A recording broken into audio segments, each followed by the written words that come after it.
Alright guys, तो आज हम टेरेंटिनो की फिल्म पल्प फिक्शन का एक बहुत ही आइकॉनिक सीन डिटेल में देखने वाले हैं। Come on, let's get in character.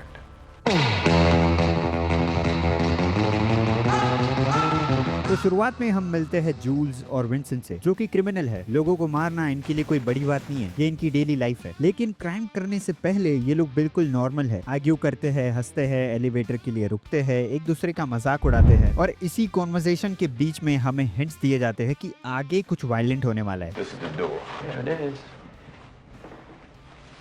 We should have shotguns with this kind of deal. Could be up to 5 guys up there. It's possible. We should have fucking shotguns. और I guess इसीलिए ये apartment scene इतना ज्यादा impactful है, क्योंकि इसका buildup बहुत बहुत अच्छा है। ये पूरा सीन यहाँ से लेकर यहाँ तक 14 मिनट का है, जिसमें से 7 मिनट तक जूल्स और विंसेंट बातें कर रहे हैं और बाकी के 7 मिनट अपार्टमेंट में एक्शन हो रहा है। जूल्स और विंसेंट अपार्टमेंट में एंटर करते हैं। Now the first thing to notice is Jules उन्हें मैन, जेंटलमैन, मिस्टर या मास्टर ऐसा कुछ नहीं कहता, वो उन्हें किड्स कहता है। जूल्स उन्हें ऑलरेडी बच्चों की तरह ट्रीट कर रहा है। Hey, kids. सीन कट नहीं होगा जब तक ये दरवाजा पूरी तरह से बंद नहीं हो जाता, How you boys doing?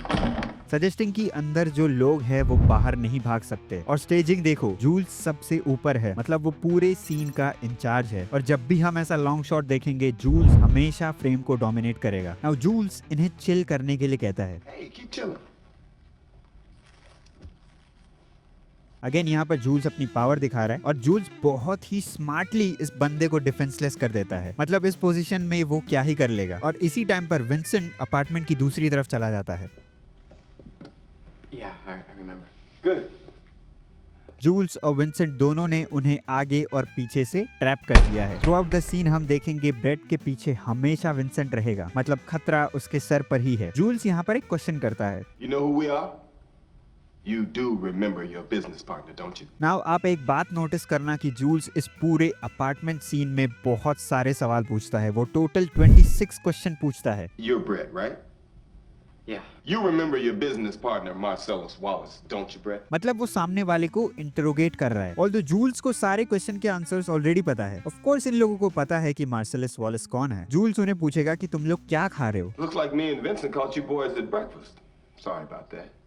What you having? जबकि उसके सामने बर्गर पड़ा है। जूल्स उन्हें पूछेगा कि बर्गर कहाँ से मंगवाया। What kind of hamburgers? Cheeseburgers. No. Where'd you get them? McDonald's, Wendy's, Jack in the Box. सामने की बैग में लिखा हुआ है बिग कहूना बर्गर, कप में लिखा हुआ है। जूल्स पूछेगा क्या मैं ये बर्गर टेस्ट करूं, स्प्राइट पी लूं। You mind if I try one of yours? और हम सबको पता है कि ब्रेड जिस सिचुएशन में है वो जूल्स को मना कर ही नहीं सकता। This is yours here, right? But फिर भी जूल्स सवाल पूछेगा। You mind if I have some of your tasty beverage to wash this down? Go right ahead. वो उसे चॉइस देगा कि क्या मैं ऐसा करूं, जबकि एक्चुअली वे ब्रेड के पास कोई चॉइस नहीं है। This is what you call illusion of choice. तो ये सब कुछ एक सब टेक्स्ट है। जूल्स इनडायरेक्टली अपना डोमिनेंस दिखा रहा है। जूल्स ब्रेड से उसकी लास्ट मील भी छीन लेता है। And what I like is Sprite पीते टाइम जूल्स ब्रेड की आंखों में देख रहा है बिना ब्लिंक किए। इनडायरेक्टली वो कह रहा है कि मैं तेरी आंखों के सामने से तेरा खाना छीन लूंगा और तू कुछ नहीं कर पाएगा। बर्गर और स्प्राइट पीने के बाद जूल्स अपनी पावर फिर से दिखाएगा। Why don't you tell my man Vince here where you got the shit here at? It's over there. I don't remember asking you a goddamn thing. उसने सवाल किससे पूछा और जवाब कौन दे रहा है। और यहाँ पर एडिटिंग रूल ब्रेक होता है। शॉट चेंज होता है from long to close up. Generally ऐसा नहीं होता, we go from long to medium and then medium to close up. But यहाँ पे ऐसा नहीं किया। क्यों? ताकि हमें इम्पैक्ट फील हो। After all this is the first time जब जूल्स ने अपनी आवाज बड़ी की और सामने वाले को थ्रेट किया। Why don't you tell my man Vince here where you got the shit here at?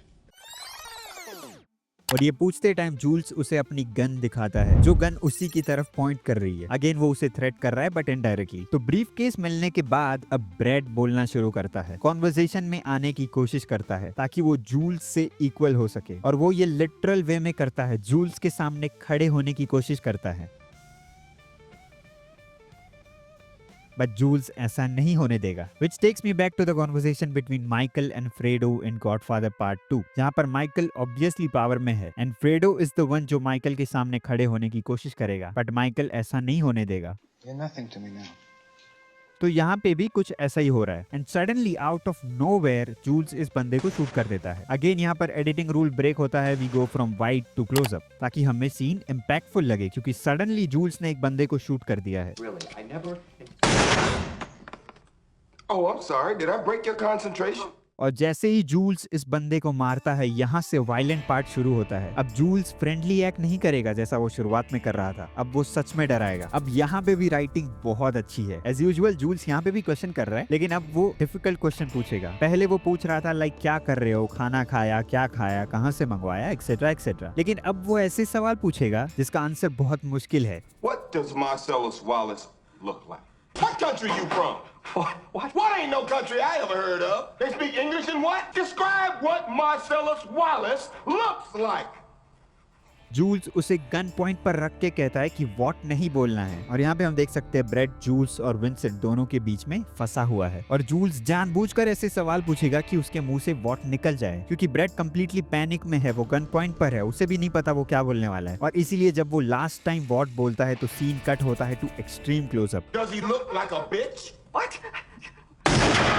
क्योंकि उसे यहाँ पर वॉट नहीं बोलना था। और जैसे ही जूल्स अपना बाइबल वर्स शुरू करता है तो बैकग्राउंड में विंसेंट जो अब तक सिगरेट पी रहा था, बाइबल वर्स के शुरू होते ही वो अपनी गन निकाल लेता है। उसे भी पता चल गया था that this is the Q, अब जूल्स ब्रेड को मारने वाला है। एंड द फैक्ट दैट वो बाइबल वर्स बोलने के बाद उसे मारता है, मतलब वो खुद को एक डिवाइन एंटिटी की तरह देखता है और सामने वाले को पनिशमेंट सुना रहा है। And you will know my name is the Lord when I lay my vengeance upon thee.